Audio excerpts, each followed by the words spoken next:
Kali ini saya akan berbicara tentang tema anakku inspirasiku tetap dengan semangat Kartini. Nah, untuk menjadi orang tua itu ternyata tidak semudah yang kita pikirkan dahulu. Sebelum kita mencapai fase untuk menjadi orang tua, mungkin sebelumnya kalau sebagai saya pribadi, saya sempat mengalami fase di mana saya tidak terlalu suka dengan anak kecil. Tetapi ketika anak saya lahir itu mengubah hal itu semua.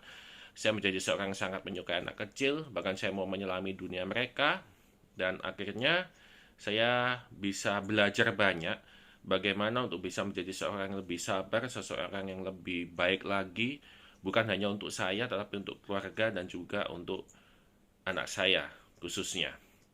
Dan berikutnya, anak saya juga menjadi inspirasi bagi saya ketika memasuki masa pandemi ini, di mana pekerjaan saya sebagai seorang Master of Ceremony ini mengalami pukulan yang sangat telak, di mana ketika pandemi tidak ada pernikahan sama sekali yang menyebabkan ekonomi saya secara otomatis menjadi jatuh.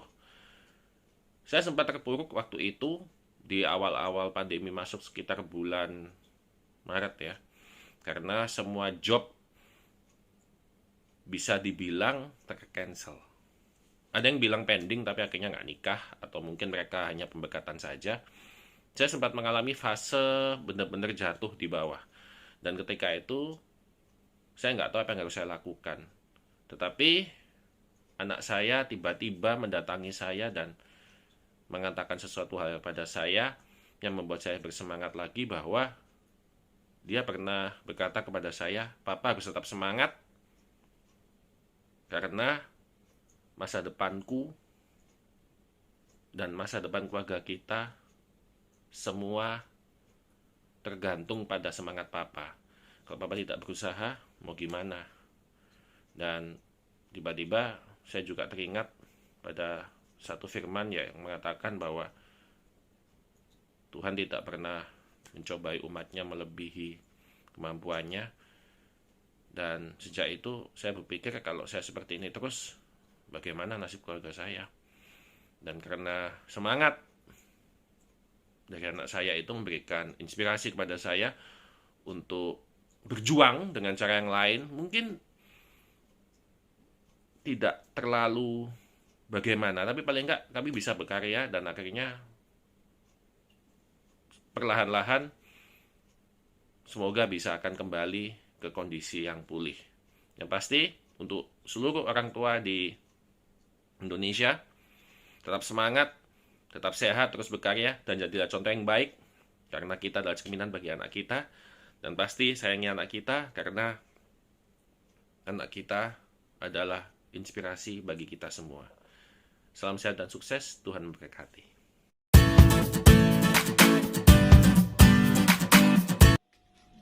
Hai para guru-guru Bright Kids School dan para orang tua murid.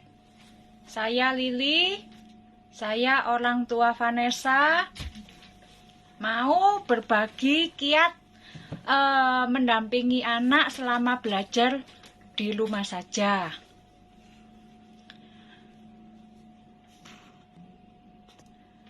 Kita maklumi bersama di mana hari-hari anak-anak kita belajar secara online di rumah saja. Mungkin tidak ada anak yang bisa belajar optimal dengan kemampuannya sendiri tanpa kita sebagai orang tua mendampingi mereka. Saya selalu meluangkan waktu saya untuk selalu mendampingi putri saya belajar. Menurut saya belajar secara online banyak positifnya.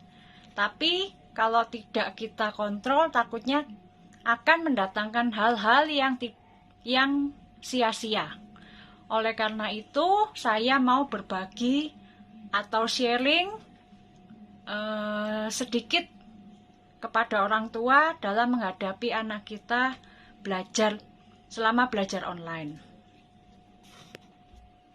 Tips yang pertama adalah kita harus membuat komitmen dengan anak kita dalam satu hari selama 24 jam, mau dipatok dia untuk belajar dan kapan. Dibuat waktu yang permanen, misalnya pagi hari dia belajar 3 jam, malam hari 2 jam. Asalkan itu semua dilakukan secara disiplin. Yang kedua, saya meminta anak saya membuat kalender belajarnya. Misalnya, hari Senin belajar matematika, Selasa bahasa Inggris, Rabu IPA, dan seterusnya. Yang ketiga adalah setelah komitmen belajar dan kalender belajar sudah terlaksana, saya harus rutin dan disiplin mengevaluasi hasil belajar anak saya dengan cara bertanya kembali atau memberikan tes atas apa yang dia sudah pelajari. Misalnya, tadi siang dia sudah belajar matematika tentang perkalian, tambah, pengurangan. Lah, malamnya saya tes kembali. Begitu seterusnya sampai hari Jumat.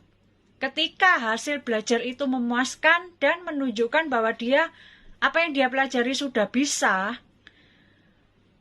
berarti dia sudah menunjukkan keseriusannya dalam belajar. Dengan demikian, akan terjadi keteraturan dan dengan demikian anak saya akan belajar dengan cara sistematis dan anak saya tidak akan lost control terhadap masa-masa belajarnya. Kita sebagai orang tua juga bisa mengendalikan dan update informasi pembelajaran dengan baik. Dan jangan lupa selalu memberikan kebahagiaan dalam mendampingi putra-putri kita belajar di rumah saja selama pandemi. Sekian pengalaman belajar kami, saya dan putri saya selama belajar di rumah saja. Semoga pandemi ini cepat berlalu dan Vanessa bisa kembali sekolah seperti dulu dan bisa berkumpul kembali bersama teman-temannya di sekolah. Terima kasih, bye-bye.